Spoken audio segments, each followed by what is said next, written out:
I live in a small apartment with my 7-year-old daughter, Mia. I divorced my ex-husband 5 years ago. The reason was domestic violence. I had vaguely noticed his volatile temperament even before we were married, but my feelings of love for him prevailed, and I never imagined it would escalate to the point where he would physically harm me. Even now, the scars from my ex-husband's abuse remain, and it hurts my heart when I occasionally remember. But the only good thing about marrying my ex-husband was Mia. Fortunately, my husband never laid a hand on Mia, so she's growing up to be a straight, bright, and kind girl. One day, a little before Mia returned from elementary school, I received a call from her class teacher. Actually, today, Mia got into a fight with a classmate. I was very surprised by these words because Mia is very kind, and she's the type to not voice out even if something is bothering her. Although the other child was not injured, Mia ended up with a large scratch on her cheek. The teacher apologized over the phone because Mia wouldn't tell her the reason for the fight.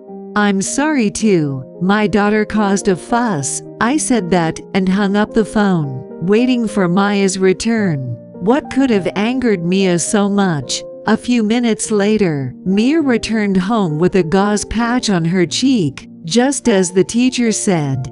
"Welcome home, Mia." When I said that, Mia replied with her usual smile, "I'm back," and she went to put her school bag in her room. After washing her hands and gargling, she went to the living room and I asked, "What happened to your cheek?" Mia averted her eyes from me and said, "I fell." That was, to my knowledge, the first lie Mia had ever told me. Thinking about how to avoid hurting Mia, I asked, "I got a call from your teacher earlier. She said you had a fight with your friend. Is that true?" Mia looked puzzled and remained silent. "I want to know what made you feel bad, Mia." When I said that, Mia finally raised her head to speak. She then went back to her room and came back with a drawing. "This is a picture of you, Mom." A smiling woman was drawn in the middle of a colorful flower field. "You did a great job. Thank you," I said as I received it, but Mia continued to speak. "Today was supposed to be a day to draw a portrait of Dad because Father's Day is coming soon." Hearing Maya's words, I immediately felt guilty. I knew all too well how the existence of Father's Day could be a painful reminder for Mia, who didn't have a father. Then Raina said it's strange to draw a picture of Mom on Father's Day. I told her I don't have a dad, so I drew a picture of my beloved mom. But she said it's because Mom and Dad fought. Mia is pitiful for not having a dad, but that's Mom's fault. I couldn't deny her words. It was me who took away her father to protect myself, because that was the truth. But Mia quickly dispelled my feelings. "I'm not pitiful at all. Even without Dad, I have Mom. I didn't like it when Raina, who doesn't know about Mom, spoke ill of you, even though you're my mom, whom I'm proud of." Before she finished speaking, Mia was already shedding tears. Mia was angry not because she was ridiculed, but because someone spoke ill of me. "Mia, thank you." I hugged Mia as she cried. She was in such a small body, and I thought she was still a child. But Mia had grown to be a strong girl who could get angry thinking about others more than herself. I was very happy about that, and I was also very ashamed that she was the complete opposite of me when I was young. I also grew up in a single mother family, but I couldn't say warm words to my mother like Mia did. My parents divorced when I was in 5th grade of elementary school. My mother didn't tell me the reason, so I still don't know. I don't know what happened between them, but at least for me, my father was kind, funny, warm, and a beloved figure. Therefore, I couldn't accept losing such a father all of a sudden. As a result, I couldn't be honest with my mother, and as I moved up through middle and high school, I increasingly rebelled against her. I barely came home at night and spent my days hurling abusive words at my worried mother. "You have bad behavior because you grew up without a father." When a classmate told me that in high school, I took it out on my mother when I got home. "It's all your fault that I turned out this way." But even then, my mother didn't get angry and just said, "I'm sorry." The divorce between my father and mother was an issue between the two of them, and it was certainly not just my mother's fault. Now that I have experienced a divorce myself, I understand this, but at that time, I couldn't think that way. Even I, who was like this, calmed down when I became a senior in high school and started job hunting. We didn't have the money for me to go to university, and I wanted to become independent as soon as possible. My mother always encouraged me to continue my studies, but in the end, I decided to get a job as an office worker at a nursery school. My salary wasn't very high, but I was happy to live on the money I earned, and I didn't see anything else. I didn't notice that my mother was being attacked by a disease until it was too late. My mother was diagnosed with a terminal illness and was forced to be hospitalized. It was only then that I started to regret how I had treated my mother until now. In order to spend as much time as possible with her, as a sort of penance, I went to visit her every day after work. I had been a rebellious daughter, but my mother seemed happy, though surprised, at my actions. I tried to act cheerfully so that my mother wouldn't feel anxious, but one day, I couldn't control my feelings anymore. "I'm sorry, I was only rebellious while you were doing your best. I was an unfilial child." I said that with tears, but my mother said with a gentle expression, "No, as long as you're living energetically, I'm happy no matter what. No matter what you look like, you are my daughter, and that won't change." It was then that I realized for the first time that my mother had always loved me with a wide heart. It was too late to realize this. The presence of someone who loves me unconditionally is so important that it hurt my heart. And then, my mother gave me something. "This is something I've cherished, next to you. A small jewel box, beautifully polished. I want you to have it." But one day, an unexpected situation occurred. It was at the end of the month, when I went to withdraw the child support money that was always transferred from my ex-husband. The money that should have been there was not in the account. When we divorced, I had promised with my ex-husband that I would not claim alimony, but he would pay child support to raise Mia. Did he not set up a direct debit? Did he forget to transfer the money? Thinking so, I called my ex-husband, whom I rarely call, but "The number you have dialed is not currently in use." Such a cold mechanical sound echoed in my head. My mind went blank. I'd been doing the same office work at a nursery school since I graduated from high school, and my salary is still quite low. Even with the child support from my ex-husband, it's a struggle to live day by day. More and more money will be needed for Maya's school, for materials and events. Hoping it was some kind of mistake, I lived frugally for a month, but the child support was not transferred at the end of the next month. I don't know my ex-husband's current address, and we have no mutual friends. His family seems to have moved, and there's no way to contact them, and I had no legal rights regarding the child support, as it was a verbal agreement. He escaped. I felt pathetic and desperate. We were never able to have luxurious meals, but our meals became even more modest than before. But Mia, as always, happily says delicious and eats her meal. Her smile really saves me, but I have to do something to protect that smile. My sense of urgency became stronger and stronger. And when Mia came home with a hole in her sneakers, I reached my limit because I couldn't even afford to buy her new shoes happily.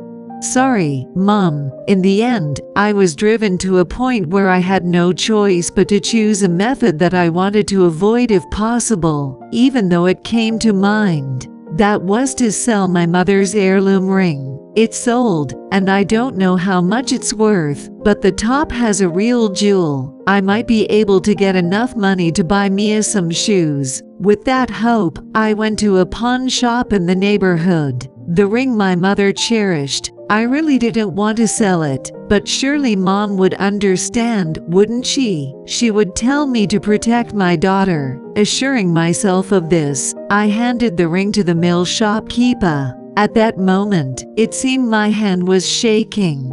Are you sure about this? The clerk asked me. I couldn't answer right away, but eventually replied, yes, please. I'm my mom's daughter, but I'm Maya's mom. This is the best choice. That's what I kept telling myself. Understood. Let me take a look. The clerk said quietly and began inspecting the ring through a small loupe. How long was it? 10 minutes, probably more. The clerk was silently looking at the ring. As I watched the clerk's face, thinking that this was taking a long time, I was surprised. Tears were overflowing from the clerk's eyes. Adam. Realizing my voice, the clerk seemed to come back to his senses. I'm sorry. He wiped his tears with a tissue lying nearby, then pulled out what looked like a form and asked, What is your name? Luna. When I said that, the clerk put the pen he was holding down without writing anything. He then let out a deep sigh, slowly shifted his gaze to me, and asked, There's something I want to ask, if it's all right. I felt really anxious, as if I had done something very bad. Yes. Where did you get this ring? It's my mother's keepsake. I said, it's something she handed to me saying she wanted me to have it because it was precious to her, right before she passed away. Saying that, my heart ached a little more, but I couldn't back down from my decision. I see. After a brief silence, the clerk said, Could you wait for a moment? Then, he went to the back of the store. He came back almost immediately, took out a ring from a small jewelry box, and said, Actually, I have a precious ring too, that I inherited from my late brother. I was really surprised when I saw the ring the clerk brought out, because it looked so similar to the ring my mother passed on to me. My brother was a jewelry craftsman, but he fell ill in his 20s and passed away over 20 years ago. However, after he learned of his limited time, he spent more time than usual making something. Those were 2 rings, one for his wife, and the other one for his only daughter. The clerk had said all this and then asked me, Have you ever looked inside your mother's ring? Yes, there is a small inscription of my mother's name on the inside. Upon hearing my words, the clerk handed me another ring. As I looked at the ring in confusion, it was inscribed for Luna. Could it really be? As I looked at the clerk in disbelief. Yes, this is the ring my brother made for you, his daughter, as his last work. My father. But I couldn't comprehend. Could such a miraculous coincidence really happen? Although my mother had mentioned a divorce, she never once said my father was sick. And she never mentioned that he was a jeweler. The clerk continued to talk to me, who was still in confusion. He had a double job as a salaryman and a jeweler. It's only natural that you, who were still young, did not know about it. Our family has been running a small pawn shop dealing with jewelry for generations. I didn't have the talent my brother had, so now we've closed down the jewelry part and only run the pawn shop. After learning of his illness, he decided not to inform you, who was still a young girl, and instead pretended to be on a business trip during his hospital stay. He and his wife agreed to pretend to be divorced so that you wouldn't grieve over him if he were to die. Hearing these words, I remembered being suddenly told that my father, who never came back from his business trips, had divorced. So that was the truth. The memory of my father's gentle smile floated up in the corner of my mind, and tears began to well up in my eyes. He hesitated to give the rings he made to both of you after his death, fearing that they might bind your lives, but it seems that your mother wanted it and received it, while he decided not to give it to you, Luna. He thought it might hold you back when a new father came into your life, but if he ever got to meet you, the grown-up Luna, he asked me to give you this ring. My eyes filled with tears and they wouldn't stop. I didn't know the love from my father and mother to me. I, who had lost my father, thought that I wasn't loved as much as families with both parents. But I was wrong. I was cherished. They must have worried a lot and thought a lot about me. Because he was a popular craftsman among a certain group, it's worth a lot. It's up to you what to do. That was my brother's wish. The ring, which was won when I came to the shop, came back to me as two. Please think about it carefully again. I bowed deeply and left the pawn shop. What should I do from now on? How should I protect Mia? I thought about it, but I couldn't bear to let go of these two rings that had come to me. Fast forward 20 years. Mia, this is something I treasure second only to you. On the eve of her wedding, I hand over my mother's keepsake ring to Mia.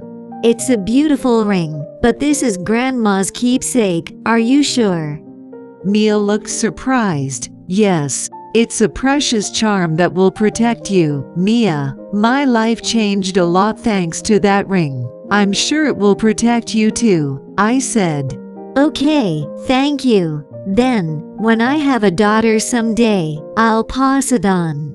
Mia answered with an unchanging smile. Since then, I've thought about ways to protect Mia without selling the rings. I had convinced myself that I couldn't change jobs to one that paid better because I only had a high school education. I broke out of that shell and desperately started job hunting. As a result, my ambition was recognized, and I was able to change jobs to a general job at a company. I managed to send Mia to college, and now, these two rings are on Maya's hand and mine. I believe that the love of parent and child encapsulated in these two rings will continue to be passed on.